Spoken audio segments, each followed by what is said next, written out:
The heart of what compelled us about this project, apart from our fandom and love for these characters, is that the truest gear of Autocracy is that it does want to be informed by, and I hate throwing this out, but I don't know how else to say it, but this post 9/11 world we live in now. Oh, yeah, because where yes. Before 9/11, you know, plenty of people on the planet, you hear the word terror, and you know Oklahoma, you know exactly what it Right. means, right? And you know exactly how gnarly it is. But post 9/11, I think I've even seen it in comics back in the 80s, you know, like Decepticons, like the word terror would come up from time to time, and you kind of go, oh, okay, I totally understand the association. But I think at this time in history, at this time as we weave pop fiction, Yep. I think that word takes on a very different gravity.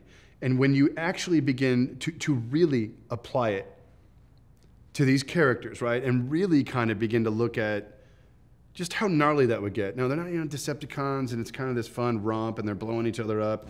You think about how gnarly it would be for years and years on end of trying to root out this guy named Megatron as he is fomenting dissent, blowing the train stations up. We don't even know. I mean, and the idea of these heroic Autobots, right, without utterly betraying who they are, what their function is, what their character is, all the ideas we had of them when they grow up, but just looking at it a few degrees into the grit. Right. Think about the fight they have to fight. These giant, powerful, immortal robots, you know, for arguably generations. Right. They're going to learn some hard skills, and they're not screwing around.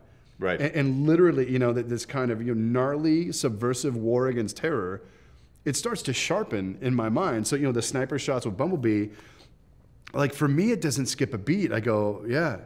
How gnarly that he would have to do that, you know, yep. like, and it takes me into that space. But I certainly understand people's reactions because there was no precedent for our experiment.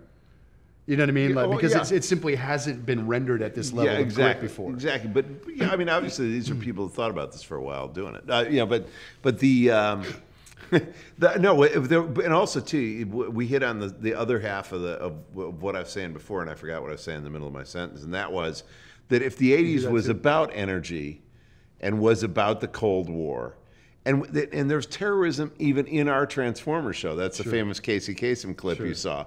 But how do we deal with it? We dealt with it as these goofy guys on the other side of the world who had a country called Carbamia. And you know we had you know Abdul Fakadi, you know, which was you know, obviously, you know, Muammar Gaddafi. And we thought it was this silly, goofy thing a long way away. Cut to, return to the same material in a post 9/11, post Iraq and Afghanistan world. Cartoony again. There's nothing funny about it now.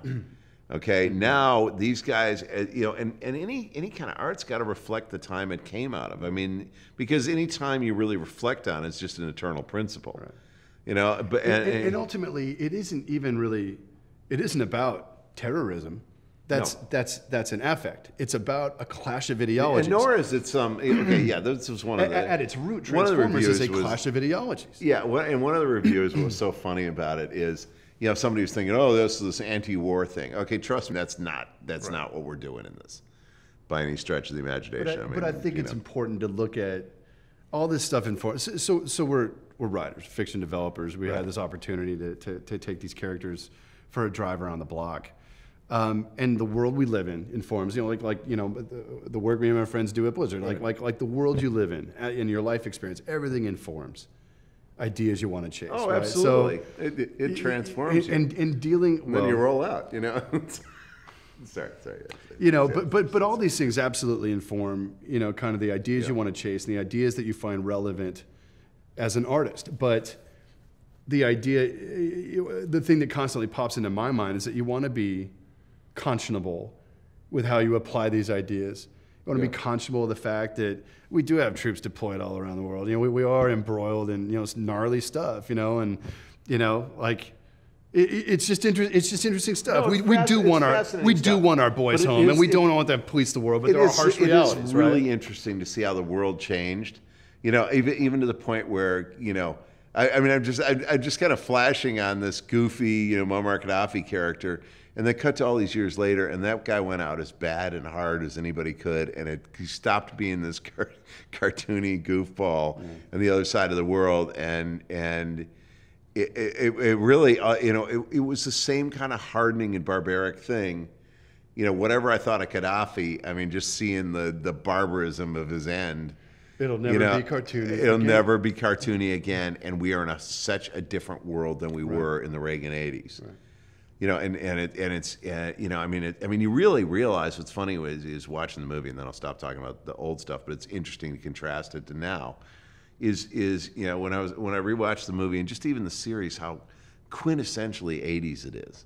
And we didn't know it at the time. We didn't sit around and say, "Hey, let's do this really '80s show." That was our world, and we were fully tuned into it. And like this, I think we consciously know what our world is, you know, and it's not fun, and it's a little more serious, and it's a little harsher. But what I'll say over and over and over is that while all that is absolutely true and contributes to autocracy, I think over time feeling a little different than the average, you know, the average bear. There is an intensity to it. There is a heaviness to it. But the point of it is not any of that. That's true. The point of it, right, is circling back around, for my money, the Optimus Prime I grew up with. Right. That epitomizes hope and altruism and selflessness and all the super mega level Captain America overdrive qualities that you know I want to be versed in. But we have to create the world that needs that guy. We have to create the world that needs that guy.